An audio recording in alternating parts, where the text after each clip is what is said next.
चोरट्यांच्या टोळीस अटक करून 2 मोबाईलसह 1,92,000 रुपये किमतीचा मुद्देमाल जप्त। स्थानिक गुन्हे अन्वेषण पथकाची कारवाई। कोल्हापूर येथे स्थानिक गुन्हे अन्वेषणच्या पथकाने जबरी चोरी प्रकरणातील टोळीस अटक करून त्यांच्याकडून 1,92,000 रुपये किमतीचा मुद्देमाल जप्त करण्यात आला आहे।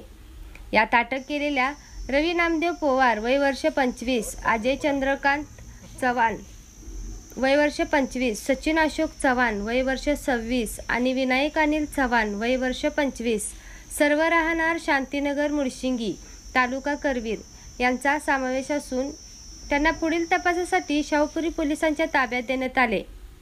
अधिक माहिती अशी की कोल्हापूर जिल्ह्यात आणि शहरात होत असलेल्या चोरी प्रकरणात वाढ झाल्याने पोलीस अधीक्षक मान्य महेंद्र पंडित यांनी स्थानिक गुन्हे अन्वेषण पथकास तपास करून चोरीचे गुन्हे उघडकीस आणण्याच्या सूचना दिल्या होत्या।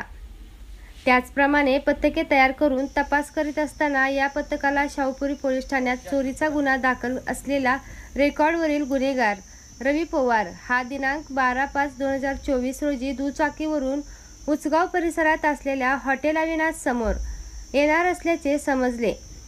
वरून तेथे सापळा रचून त्यांच्याकडे 2 मोबाईल संच आढळून आले।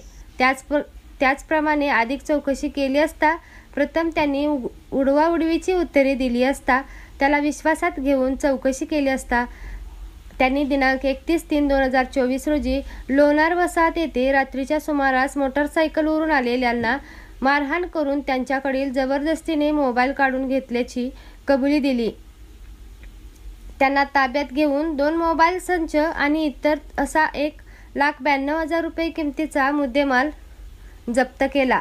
ही कारवाई पोलीस अधीक्षक महेंद्र पंडित, अपर पोलीस अधीक्षक श्रीमती जयश्री देसाई यांच्या मार्गदर्शनाखाली स्थानिक गुन्हे अन्वेषणचे पोलीस निरीक्षक रवींद्र कळमकर, सह पोलीस निरीक्षक सागर वाघ यांसह त्यांच्या पथकाने केली। ग्रामदेवता प्रतिनिधी मुरलीधर कांबळे, कोल्हापूर।